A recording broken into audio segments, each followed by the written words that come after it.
Berarti ini pasien dari tidak bisa melihat karena katarak, Iya, setelah operasi tiba-tiba bisa melihat lagi ya? Ya, katarak itu kan memang tidak bisa untuk anak umur 0 sampai 2 tahun, pokoknya di bawah 2 tahun itu tidak diperkenankan sama sekali melihat Tidak boleh ya? layar. Kan sekitar 30 sampai 50 cm. 30 sampai 50 cm ya? Atau ada juga yang mengatakan 2 kali dari diagonal layar. Diagonal layar. Assalamualaikum warahmatullahi wabarakatuh. Kembali bersama saya Dr. Anas Ahmad dalam IDEA Podcast, Zona Bebas Bicara.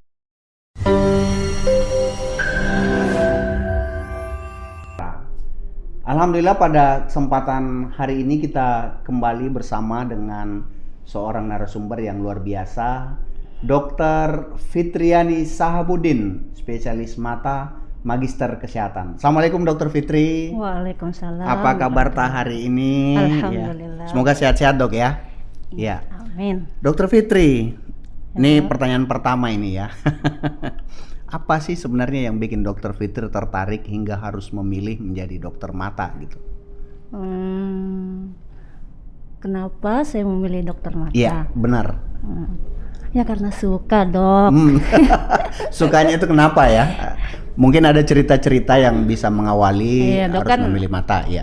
Kita menyukai sesuatu, kita memilih sesuatu itu karena memang sekitar 80% memang karena orang suka dok ya. Iya benar. Namun kalau boleh cerita sedikit, ya silakan.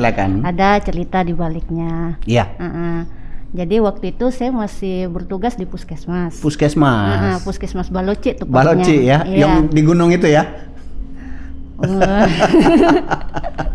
Nggak gunung-gunung amat juga sih dok. Kalau puskesmasnya ya, kalau wilayah kerjanya ya memang. Tapi Baloci itu berada tepat di bawah kaki Gunung Bulu Saraung. Luar biasa ya. Jauh juga berarti pengabdiannya Dokter Fitri ya.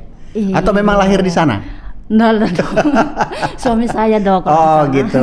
Ya, gimana ceritanya Dokter Fitri? Ya dok, jadi waktu itu saya masih PTT ya waktu itu. Jadi suatu waktu ada pasien yang saya rujuk untuk dilakukan operasi katarak. Baksos ya. Baksos karena memang pada saat itu di rumah sakit Pangkep memang belum ada dokter mata. Belum ada dokter ahli mata ya pada tahun itu ya. Terus sekitar tahun berapa ya? Aduh, 90-an berarti, tahun 90-an ya? Dola dok, 90-an, baru sekolah kita 90-an. Oh gitu. Nah dok, 2000, saya kan tugas di sini mulai 2003 kalau nggak salah, karena sebelumnya saya di Wajo. Saya pindah ke sini sekitar 2003-2004 lah waktu itu. Jadi memang belum ada dokter mata di sini. Saya merujuk untuk dilakukan operasi katarak. Nah, selang beberapa waktu kemudian, pasien tersebut datang kembali ke puskesmas. Itu setelah operasi katarak ya? Iya, setelah operasi katarak dan beliau dengan sumringahnya tersenyum. Dok, saya sudah bisa melihat. Berarti ini pasien dari tidak bisa melihat karena katarak, setelah operasi tiba-tiba bisa melihat lagi ya? Ya, katarak itu kan memang tidak bisa melihat dok. Apalagi kalau katarak yang sudah matang, tidak melihat sama sekali. Paling mereka cuma bisa lihat lambaian tangan atau cahaya. Itu saja yang mereka bisa lihat. Biasanya kalau yang berat ya. Berarti pasien ini seolah-olah merasa seperti disihir ya? Dari tidak bisa melihat tiba-tiba kembali bisa melihat ya? Iya, pokoknya dengan tersenyum beliau bilang, dok saya sudah bisa melihat dan saya sudah bisa mengaji. Wah, luar biasa. Terus saya tertegun ya, saya sempat. Iya, benar. Ya Allah, kalau dokter ini ikhlas, berapa banyak pahala yang dia dapat dari hasil kerjanya itu. Bukan dinilai dari materi ya. Tetapi pahala yang dia dapatkan sebagaimana pahala orang ini karena bisa melihat dan membaca Al-Quran. Bayangkan aja dok, karena beberapa bulan tidak bisa membaca Al-Quran atau bahkan bertahun-tahun tidak bisa membaca Al-Quran, tiba-tiba terus bisa membaca, bisa mengaji. Itu kan sesuatu yang bagaimana gitu. Benar, luar biasa ya. Iya, saya langsung tertegun, saya bilang, ya Allah, banyaknya pahalanya ini dokter. Terus jadi pada saat itu saya sempat terbetik ya, semacam apalah, mungkin juga semacam menjadi seuntai doa mungkin pada saat itu. Saya bilang, ya Allah, kalau saya diberi kesempatan untuk sekolah, mata boleh lah ya Allah. Jadi pada saat itu terbersit dalam hati ingin menjadi seorang dokter ahli mata yang dengan keterampilannya yang luar biasa itu bisa membuat orang karena katarak dari tidak bisa melihat menjadi bisa melihat. Bisa melihat lagi dan, dengan izin Allah tentunya. Dan lebih luar biasa lagi kalau mata yang sudah bisa melihat itu dimanfaatkan untuk melihat dan membaca hal yang luar biasa. Itu ya Dokter Fitri ya. Ini memang luar biasa ini semangatnya, dan tidak semua orang ya menjadikan pengalaman-pengalaman seperti ini sebagai sebuah motivasi. Nah, kalau boleh tahu Dokter Fitri, apa sih sebenarnya ruang lingkup dari ilmu penyakit mata secara umum ya? Memang sih Dok, kalau kita lihat mata itu, kalau kita lihat dari susunan anatomi tubuh kita, dia kan kecil ya Dok ya. Betul, iya. Kecil, tapi peranannya sangat besar. Sangat besar. Makanya dia masuk dalam salah satu panca indera ya. Iya. Betul. Dan dari sekian panca indera itu 80% itu kan informasi yang diolah oleh otak kita itu berasal dari indera penglihatan. Indera penglihatan. Iya Dok. Berarti dia sangat sensitif ya. Iya Dok. Jadi kalau kita dalami ilmunya, kita selami, wah ternyata sangat luas. Iya. Di mata itu sendiri kalau kita mau pilah-pilah per subdivisi itu ada 8 subdivisi. Ada 8 subdivisi. Bukan 8, sorry, 9. 9 ya, diantaranya? Diantaranya yang pertama itu katarak dan bedah refraksi. Kemudian yang kedua refraksi dan low vision. Kemudian ada juga tentang glaukoma. Kemudian infeksi imunologi. Tumor rekonstruksi. Ada juga yang khusus mempelajari tentang mata anak. Mata anak, ya berarti dia spesifikasi tersendiri ya terkait dengan mata anak itu ya. Retina, saraf mata, kemudian ada juga oftalmologi komunitas. Berarti mata juga adalah salah satu spesialisasi di mana dokternya juga memegang pisau ya, karena bisa melakukan operasi mata ya. Iya, tanda kutip ini pisau ya, tanda kutip. Nah tadi Dokter Fitri menyebutkan bahwa ada salah satu bidang di penyakit mata yang khusus ke mata anak ya. Ya, namanya pediatri. Pediatri ya. Sekarang Dokter Fitri, apa sih sebenarnya bedanya ya? Kenapa harus ada spesialisasi seperti itu antara mata anak dan mata orang dewasa gitu? Ya. Jangan bilang bahwa mata anak mungkin mata duitan, mata dewasa mata keranjang ya. Ya. Apa bedanya Dokter Fitri dari segi medis gitu ya? Kalau dari segi perangkat-perangkatnya saya kira sama Dok. Sama, benar. Fungsinya juga sama. Cuman anak itu karena perkembangan bola matanya yang masih terus berkembang, Iya, jadi ada sisi-sisi tertentu yang sensitif ya. Iya, yang tidak sama dengan orang dewasa punya. Contohnya di kalau di sistem imunnya Dok misalnya. Nah, kalau anak-anak itu sistem imun spesifiknya ya kan kita tahu sistem imun itu ada 2 ya. Ada yang bawaan, ada yang dapatan. Nah, yang bawaan itu saya kira sama. Perangkat-perangkatnya juga sama dengan orang dewasa. Tapi yang spesifik, yang dapatan, nah itu yang agak berbeda. Kalau pada anak dia belum terlalu belum terlalu spesifik. Tidak sama dengan orang dewasa. Mengapa? Karena pada orang dewasa sudah terpapar dengan berbagai macam alergen. Jadi sistem imun spesifiknya lebih terspesifik ke alergen tertentu. Jadi penyembuhannya lebih mudah gitu. Nah, sedangkan pada anak-anak itu respon imun spesifiknya belum terbentuk ya? Ya, bukan belum terbentuk, belum terlalu spesifik gitu. Karena itu paparan alergennya masih kurang. Iya, jadi kalau terjadi proses peradangan atau proses inflamasi, jadinya dia lebih lama. gitu ya. Penyembuhannya lebih lama ya. Iya, dan bisa lebih berat. Lebih berat. Nah, sekarang Dokter Fitri, sekarang ini kan kita masih di tengah pandemi COVID-19 ya. Kita tahu bahwa hampir semua jenjang pendidikan saat ini, mulai dari SD, SMP, SMA, perguruan tinggi, itu menggunakan sistem belajar itu dengan virtual ya, dengan virtual atau istilah kita dengan menggunakan aplikasi Zoom meeting. Nah, tentu anak-anak kita belajarnya melalui gadget ya, bisa menggunakan laptop, bisa menggunakan HP yang dalam setiap hari itu terpapar dengan laptop dan gadget itu berjam-jam.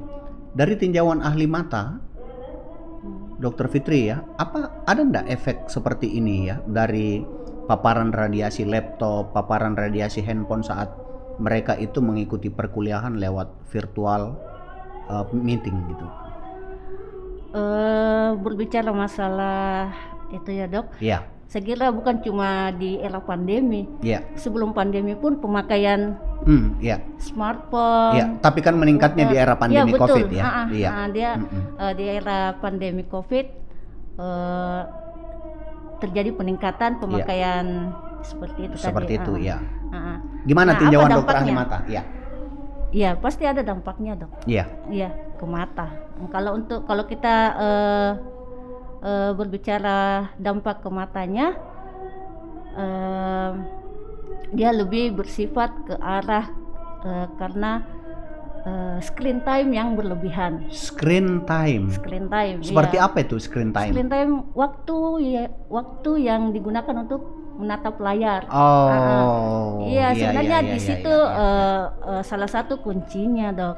Ya, jadi yang berdampak sebenarnya pada mata anak ini, atau juga bisa pada dewasa ya, karena waktu terpapar dengan layar ya, seperti laptop dan HP itu lebih lama ya. Iya, screen time-nya itu. Apa yang terjadi? 2 jam, dok. Ya, apa yang terjadi dengan mata? Begini dok, saya dulu, screen time itu pada orang dewasa sekalipun, itu tidak boleh lebih dari 2 jam. Tidak boleh dari 2 jam. Iya. Itu dalam sehari atau dalam sehari ya, dalam 24 jam ya. Tidak boleh lebih dari 2 jam. Iya. Nah, kalau untuk anak-anak itu malah lebih di bawah lagi dok. Untuk anak umur 0 sampai 2 tahun, pokoknya di bawah 2 tahun itu tidak diperkenankan sama sekali melihat tidak boleh ya layar. Kemudian anak yang berumur 2 sampai 6 tahun itu di bawah 1 jam. Kurang dari 1 jam ya. 2 sampai 6 tahun. Boleh diberi kalau memang tidak bisa lagi dihindari, dengan catatan kurang dari 1 jam ya. Boleh lebih dari 1 jam. Kemudian 6 sampai 12 tahun, ya itu sekitar 1,5 jam. 1,5 jam ya. 12 berarti tahun bisa beradaptasi sedikit lebih lama ya. 1,5 jam ya. Kemudian 12 tahun sampai 18 tahun itu tidak boleh lebih dari 2 jam. Tidak boleh dari 2 jam. Ya, sama dengan dewasa. Iya, nah kalau misalnya screen time itu di batas waktu yang digunakan lebih dari itu tanpa ada kontrol, ya tentu saja akan berdampak pada mata. Ya. Apa yang terjadi pada mata kira-kira? Nah, yang pertama itu pada anak, dia bisa menyebabkan menginduksi terjadinya kelainan refraksi. Dalam hal ini adalah gangguan penglihatan jauh. Gangguan penglihatan jauh ya. Atau biasa kita sebut dengan miopia.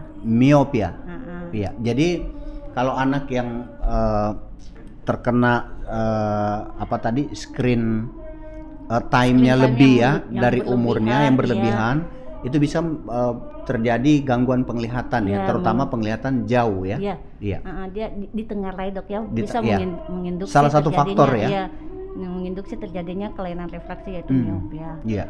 Kemudian yang kedua bisa menyebabkan mata lelah. Atau yang biasa mata lelah atau yang biasa kita sebut dengan astenovia. Nah, astenovia itu mata kalau kita mau lihat yang bagaimana yang disebut dengan astenovia, itu dok, misalnya kalau kita sudah menatap layar, kemudian sudah mulai pijit-pijit sininya. Oh, Nah, itu lelah ya.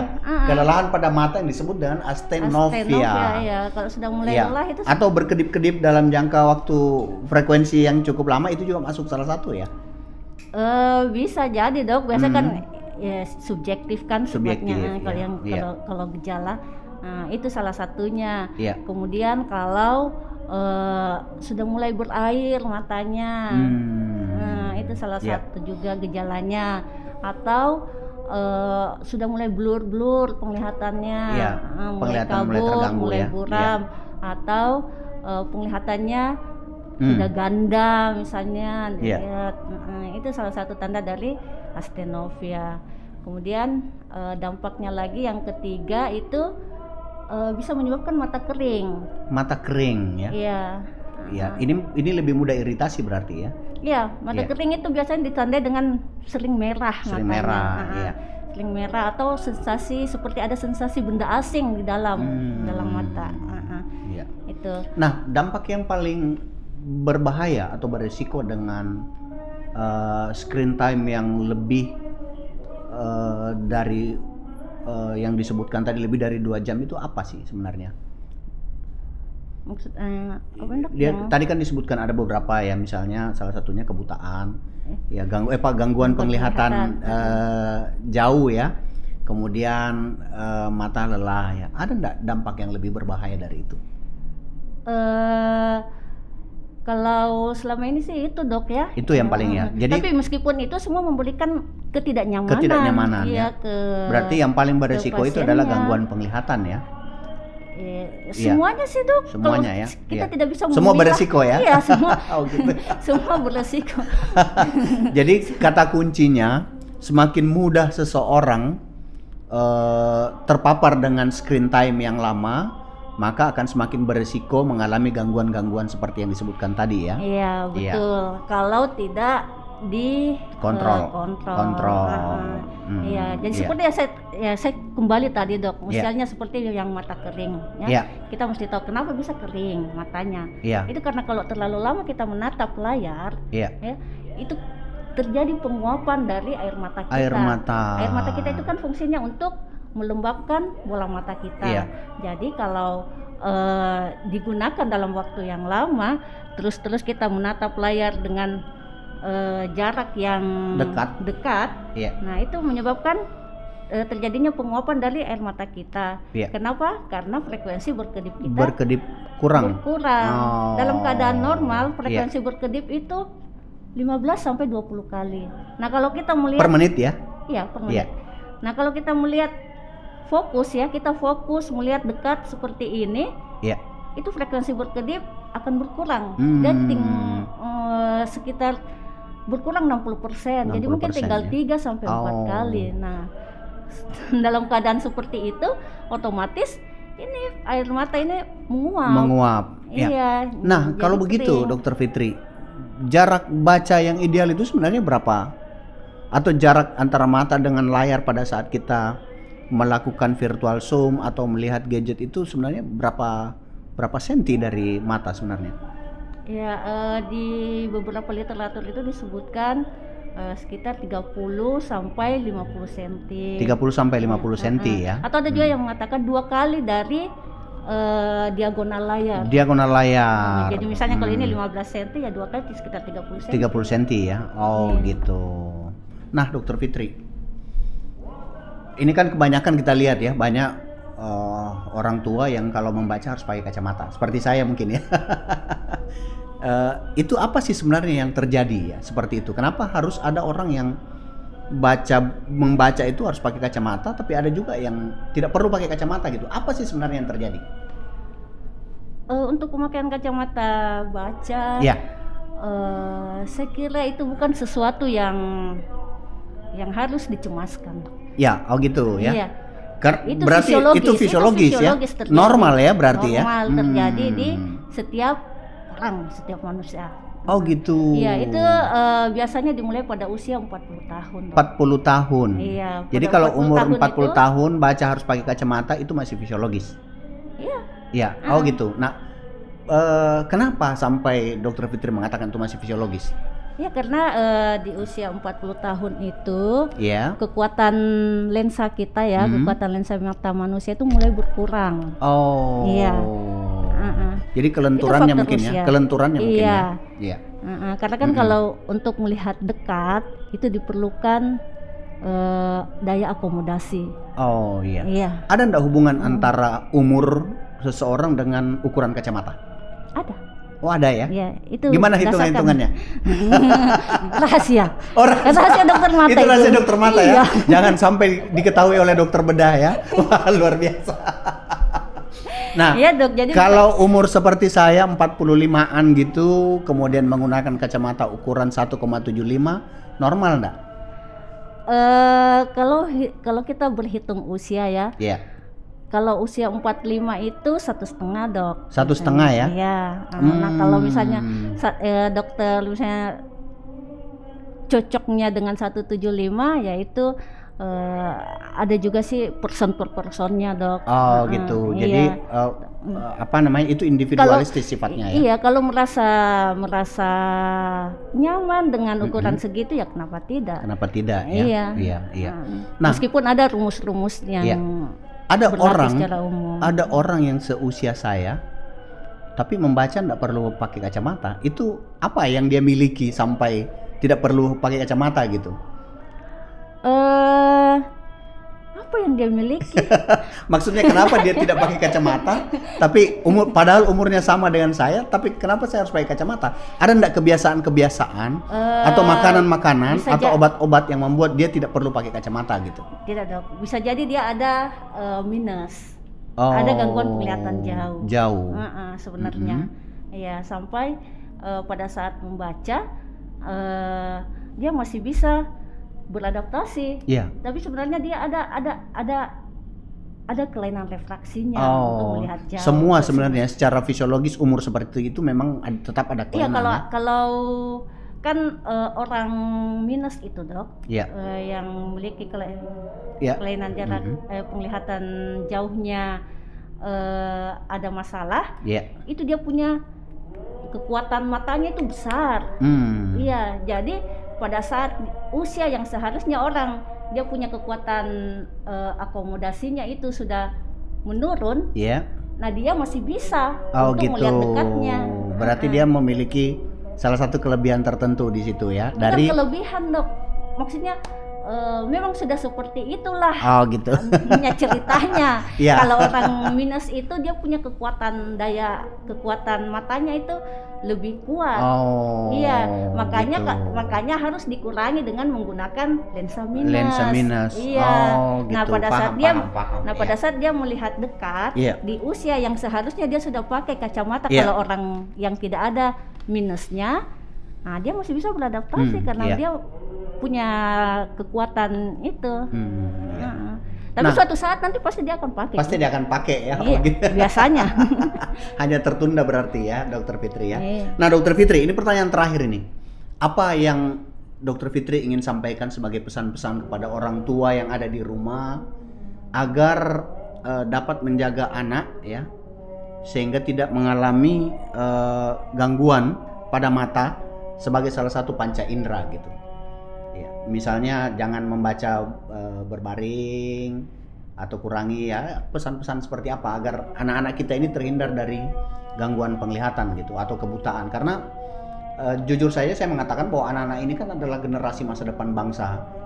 Dan jika mereka dari usia muda mengalami kebutaan atau gangguan penglihatan, maka masa depan generasi kita ini akan terganggu. Nah, apa pesan-pesan Dokter Fitri buat orang-orang tua yang ada di rumah gitu? Ya, jadi buat orang tua bulan kemarin itu kita peringati sebagai Hari Penglihatan Sedunia. Hari Penglihatan Sedunia ya. Dan di Hari Penglihatan itu kita mengusung tema Sayangi Mata Anda. Sayangi mata Anda. Love your eyes. Nah, bagaimana cara menyayangi mata kita? Termasuk anak-anak kita. Yang pertama itu kita harus memeriksakan secara rutin Jadi meskipun tidak ada gejala, periksakanlah secara rutin. Itu periodenya berapa? Setiap bulan kah? Nah, ya memang ini tergantung usia. Iya. Kalau untuk bayi, iya. Kalau untuk bayi memasuki usia 2 bulan atau 3 bulan, iya. Kalau dia belum mampu mengikuti objek, maka segeralah periksakan. Kalau dia kan biasa anak-anak kita kasih betul. apa, matanya ngikut ya, matanya ngikut. Iya. Nah, kalau dia belum ngikut di usia seperti itu, periksakanlah. Mungkin ada berarti itu ada mungkin ada curiga, sesuatu iya, ya. Bisa saja dia sudah mengalami gangguan penglihatan ya. Berarti satu tanda itu ketika dia mengikuti objek yang kita perlihatkan. Artinya itu penglihatannya bagus ya. Kemudian di usia di bawah 5 tahun, paling tidak pernahlah kita periksakan 1 kali. Kemudian sebelum dia masuk sekolah. Oh gitu ya. Iya, sebelum masuk sekolah dasar, diperiksakan 1 kali. Kemudian bila mana dari hasil pemeriksaan tersebut anak ini tidak membutuhkan kacamata, kan biasanya pada anak-anak seperti ini gangguan penglihatan yang paling sering ya. Kalau dia tidak membutuhkan kacamata, maka setiap 2 tahun sekali, 2 sampai 5 tahun diperiksakan 1 kali. Tapi kalau dia sudah membutuhkan kacamata dari hasil pemeriksaan itu, maka setahun 6 bulan sampai 1 tahun sekali harus rutin diperiksakan. Kemudian untuk dewasa dok, di bawah usia 40 tahun itu paling tidak sekali dalam 2 tahun. Sekali dalam 2 tahun ya. 2 tahun, paling maksimal 5 tahun lah. Diperiksakan matanya.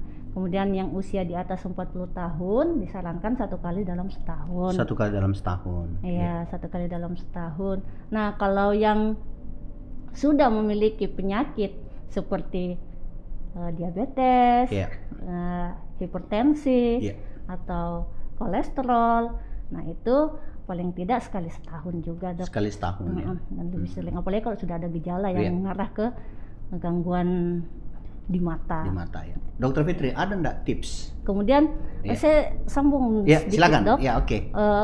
Untuk yang tadi yang penggunaan smartphone, gadget, salah satu cara untuk menghindari dampaknya yang saya sebutkan tadi itu,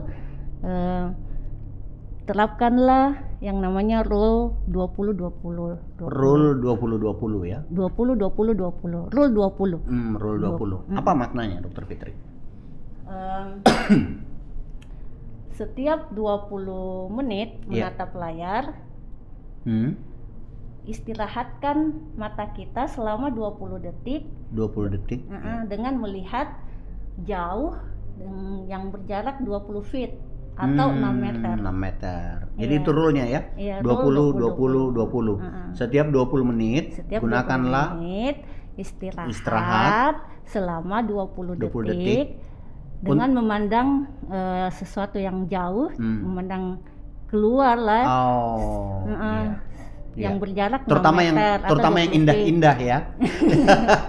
Yang berwarna. Jadi kalau misalnya lagi ini daring atau kerja, memang sebaiknya itu dekat jendela. Dekat jendela supaya bisa dialihkan setiap 20 menit. Selama 20 detik. Selama 20 detik.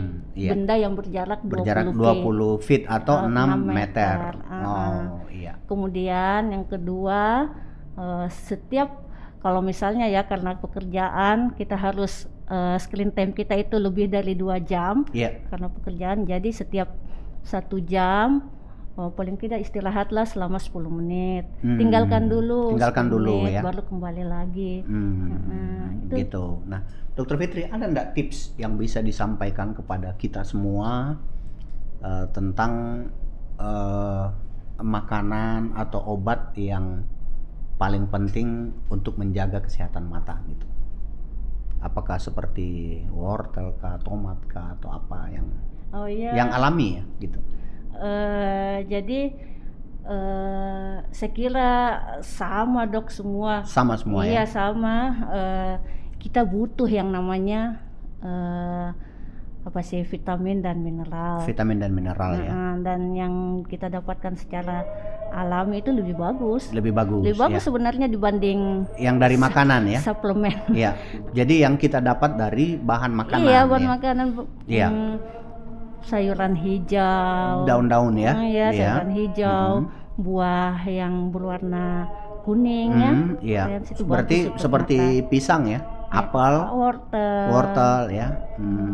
Itu semua sumber-sumber vitamin dan mineral yang ada dari makanan yang alami ya, yang bisa kita jadikan menu sehari-hari dalam rangka menjaga kesehatan mata ya. Oke. Baik Dokter Fitri, terima kasih atas waktunya. Ini diskusi kita yang luar biasa. Semoga bermanfaat pada masyarakat luar agar masyarakat Indonesia dapat menjaga kesehatan mata sebagaimana tema Hari Penglihatan Sedunia kemarin ya. Love Your Eyes. Ya. Demikian ide podcast hari ini bersama saya Dr. Anas Ahmad. Wassalamualaikum warahmatullahi wabarakatuh.